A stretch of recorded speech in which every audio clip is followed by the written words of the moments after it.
Thank you so much. I would like to begin by acknowledging that the land I am coming to you from is the unceded territory of the Sayelks Okanagan peoples.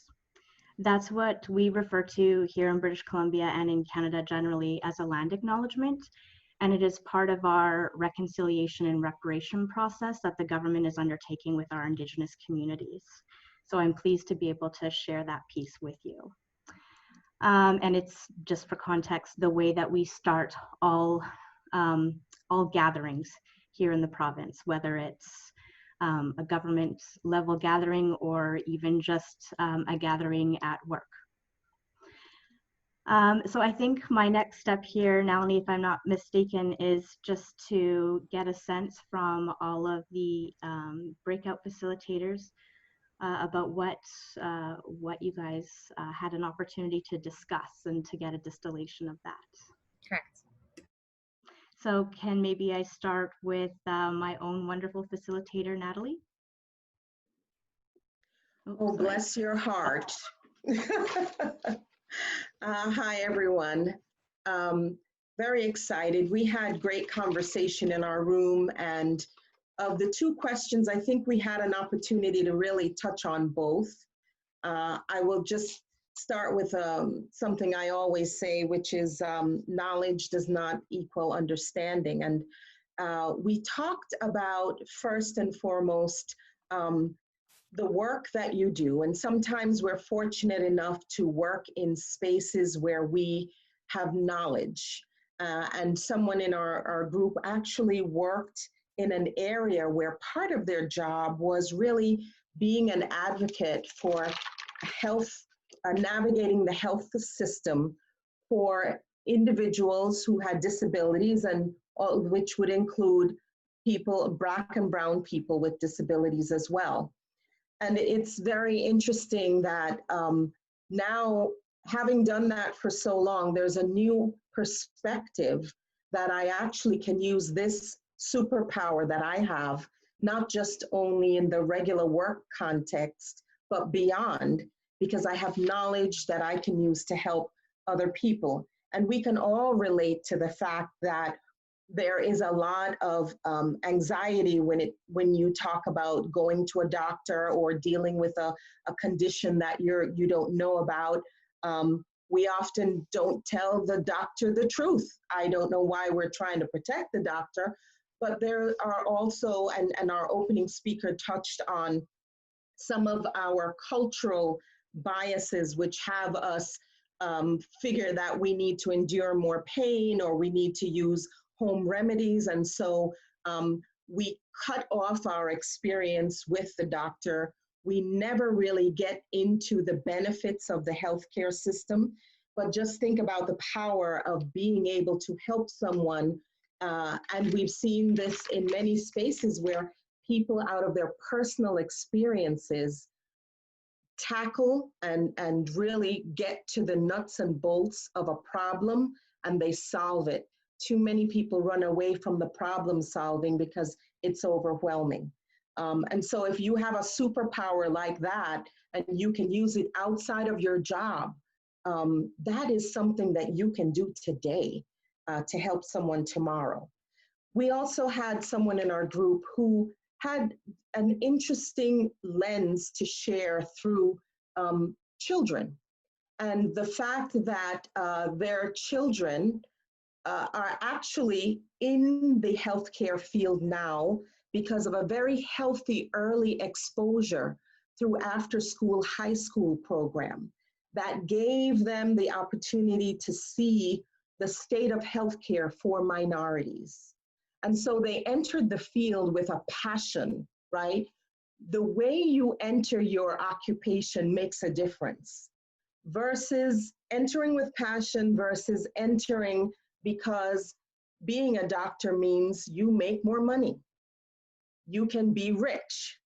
And so you have one group of professionals who are very passionate and very empathetic and will go the extra mile to ask the right questions, make you comfortable, work in the neighborhoods that need the help, but perhaps cannot pay, versus others that are more clinical. They're very bright, but their focus and privilege is to be successful. And so that creates that imbalance of scales with what we encounter when we work with or go into a health related situation. It's so important now that we do encourage those who are passionate about helping others to go into healthcare for that reason. Finally, we had a perspective of privilege where individuals have observed and been just really floored by people either being so insensitive in this day and age, even if they're in the most diverse setting, they lack the sensitivity. And again, that may be because they came into the situation or group for a different reason, just out of circumstance. They didn't choose to be a part of a diverse group, so they're very insensitive, not sensitive. And you being a part of this group are afraid to rock the status quo, or you're actually in a situation where you witness someone pulling that privilege card. And you mean the only thing you can come up with is, oh my God, they're not doing that. That is crazy. I can't believe I'm witnessing that, but that does happen. So I will stop it there, but you can see that there's so many layers that trickle down and affect the health experience. And so the healthcare you seek and your lens and view in terms of what and how important healthcare is for you. I would just close that, I shared that I heard your zip code actually now determines more of your healthcare disparity than your genetics, because so many people live in healthcare deserts, and we, totally be amazed to understand how bad it is at this point in time. Thank you, Joelle. Thank you so much. That was a great conversation. Can we maybe move to, I know Melanie, you told me I could use first names, but I feel like I have to say Mrs. Faley. I am very glad that I have that title and I can be anyone I want to be and part of this group. I went into the conversation totally without an opinion at all, and I learned so much from the people in the group. The first is the difficulty of finding doctors who will take care of Medicaid patients, disabled patients. And when the advocate is not a family advocate, but an advocate who is there for the patients. And in that when economics plays a role, it's very difficult, and Medicaid cuts, it's very difficult. And the situation becomes more difficult when it's, sometimes a person of color. But that population is one that's not served, let me say, with joy and care and understanding and the passion that a doctor should have for going into the field, wanting to help others. And then there was the idea of doctors who you want to find someone who has either a similar cultural background or a background where they're at least sympathetic to what your culture is and where you've come from.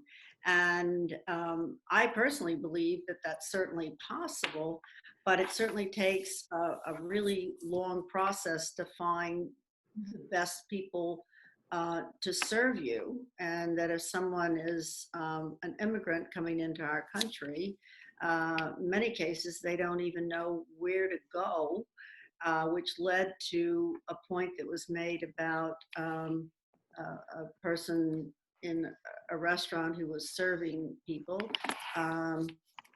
who had hepatitis and wasn't going to the doctor because didn't know where to go, how to get services. And so what's the effect? Well, many people in that restaurant could become ill.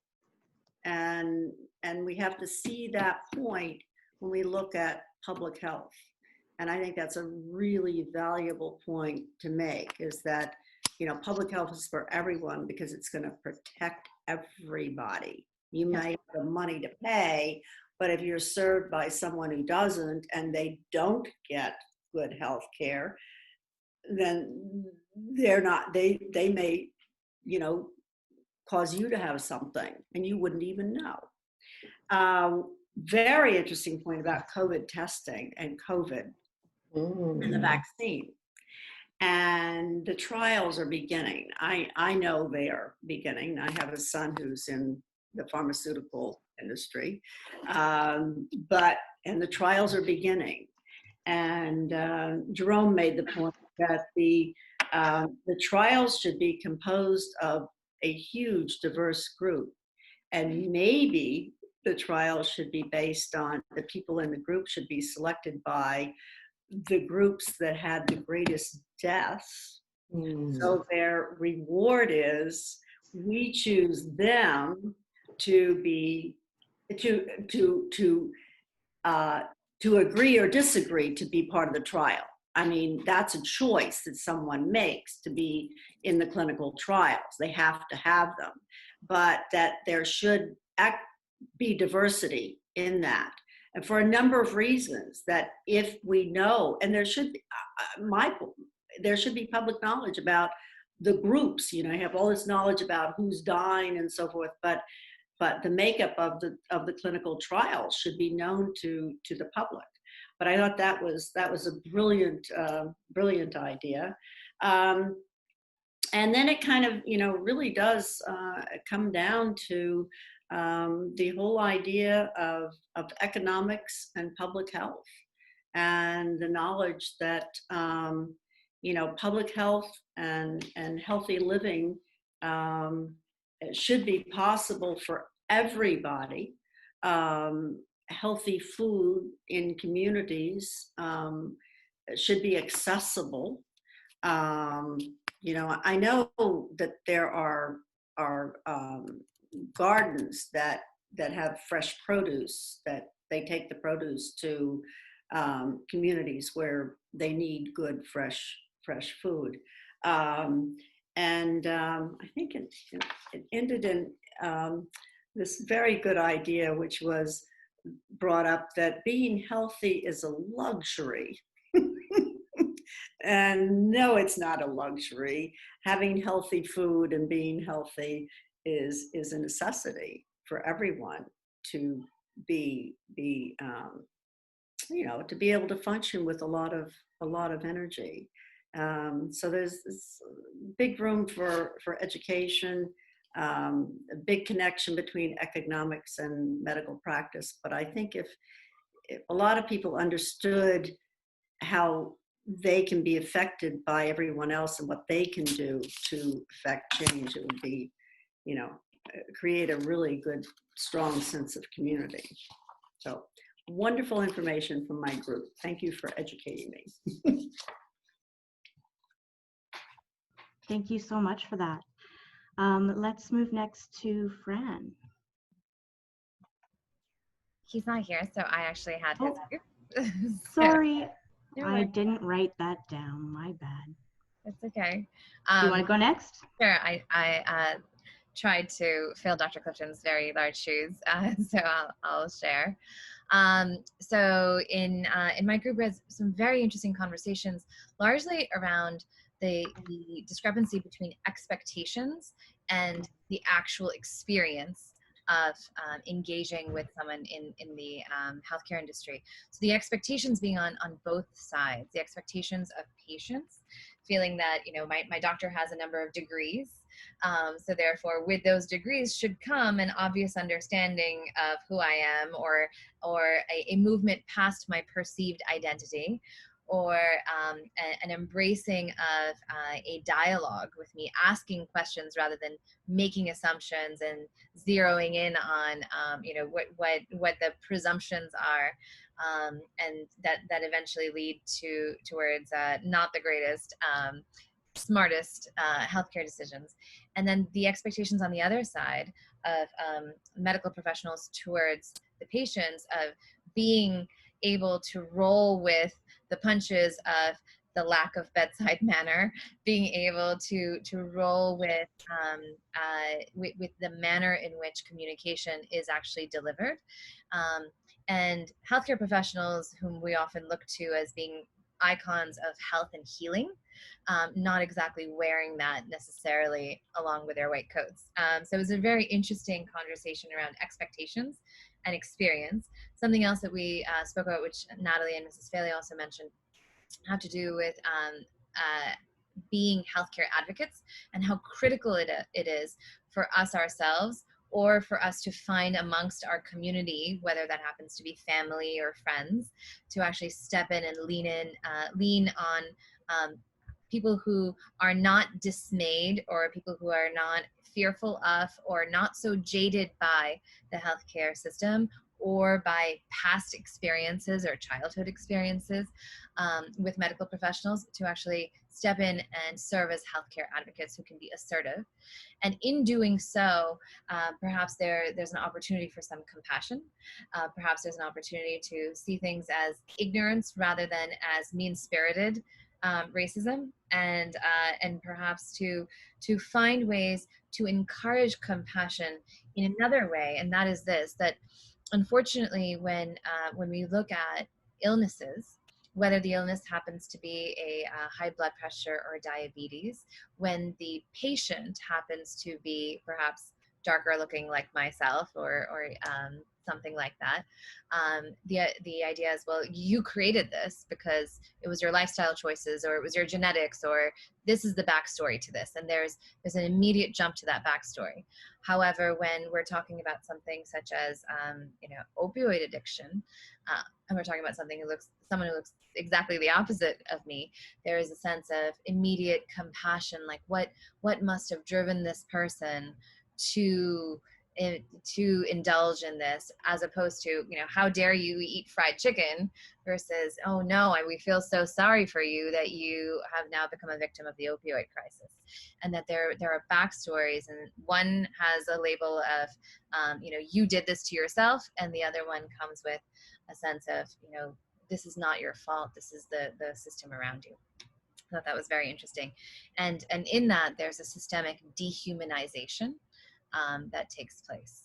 So I thought what was really interesting, and Nicole, if I can give your maternal grandmother some credit here in her share, Nicole shared that her wisdom was to be open-hearted, be open-minded, be open spiritually, and that there really is a space for us to approach such encounters with compassion. And at the same time, if you see something, say something, speak up.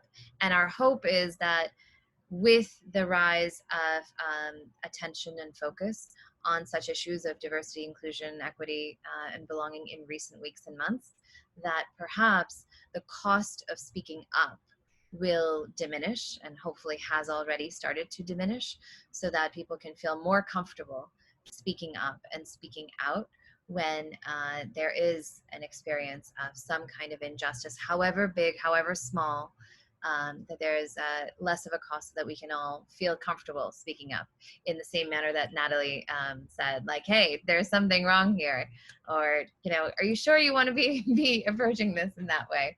And sometimes it takes just a little bit of privilege or a little bit of assertiveness to step into that. It was a great conversation, and I really enjoyed my group. So thank you, John. That sounds great. So I think we have Shaw next. Does that seem right? Yep. Yes. Hi, guys. So we also had a great conversation in our group as well.